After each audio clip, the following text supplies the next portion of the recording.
এই পানির তলে পড়ে ছেলে মেয়ে মারা যাবে না, যেহেতু খাল এত এত বিশাল গর্ত হয়ে গেছে, এখানে এই পানির ভিতরে যখন জমবে সেই পানির তলে পড়ে মরে গেল। এগুলো এগুলো কতটা কমাতে পারবো? গত বছরের যে স্ট্যাটিস্টিক্স, সে বছর গত বছরের স্ট্যাটিস্টিক্সের থেকে এই বছরের স্ট্যাটিস্টিক্স অন্তত 50% কম হবে, তাহলে বোঝা যায় কিছুটা কাজ হয়েছে। যা যা যত আইটেম আছে এবারে এই বছর এই জলাবদ্ধতার কারণে এই ঘটনা ঘটেছিল, গতবার এত এত অ্যাক্সিডেন্ট হয়েছে, এত মুখ হয়েছে, স্ট্যাটিস্টিক্স আমাদের কাছে আছে। এই বছরের যখন স্ট্যাটিস্টিক্স আমরা জমা করব, সেটা তুলনাগতভাবে আমরা কি দেখবো সেটাই আমরা এক্সপেকটেশন। আজকে যদি আমরা আলাপ করে যাই, সেটা আমরা লক্ষ্য করবো যে এটা হচ্ছে কিনা। না হলে বলবো যে এত পানি গেল, টাকা গেল, সবকিছু গেল, কাজ করলো না। কাজ তো আমরা এই খালের দৈর্ঘ্য মাপও করবো না, গভীরতা মাপও করবো না, আমরা মাপবো মানুষের স্বস্তি কতটুকু এসছে, দুর্ভোগ কত লাঘব হলো, এটা আমাদের জানা। কিন্তু এটা দুর্ভোগ কত লাঘব হবে সেটা আসছে না। কি করেছি, কত টন কি করেছি, তৈরি করে সবকিছু বর্ণনা হইতেছে, কত টাকা খরচ হয়েছে, কত টাকা আরো লাগবে, এগুলো খরচ হচ্ছে।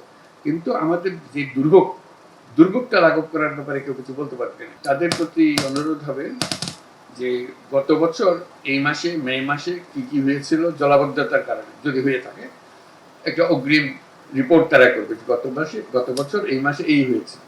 এবার আমরা মাসের শেষে প্রকাশ করবো এই বছর মে মাসে কি হলো। দেখার জন্য, কাউকে অভিযোগ করার জন্য নেই, কেউ কাউকে অভিযোগ করতেছে না। এটা আমাদের সমবেত সমস্যা, আমাদের সবাইকে মিলে এটা সমাধান করতে হবে। আমরা কোন পথে গেলে সমাধান পাবো, তাড়াতাড়ি পাবো, কোন পথে গেলে চেষ্টা করেছি ওই পথটা ঠিক রেজাল্ট দিচ্ছে না, আমাদেরকে পথ পাল্টাতে হবে, সেই জিনিসটা আলোচনা করার জন্য। এটা কাউকে অপরাধী স্থির করার জন্য এখানে আমাদের আলোচনার দরকার নেই। এটা বিভাগ যেটা করার সেটা করবে। আমরা ভুক্তভোগী হিসেবে, চট্টগ্রামবাসী হিসেবে আমরা এটার থেকে পরিত্রাণ কিভাবে পাচ্ছি, এটার পরিমাপ হবে। এবছর হয়তো আমাদের কপাল ভালো, বৃষ্টি কম, কাজে এমনিটিও শুরু গেছে, ভাবা পাবে যারা কাজ করেছে, তারা ভাবা পাবে যে হ্যাঁ এটা করেছে। তবু আর এমন হলো যে কপাল খারাপ, গত বছর অনেক বেশি বৃষ্টি হয়েছে, কাজে গত বছর আরো খারাপ হয়েছে।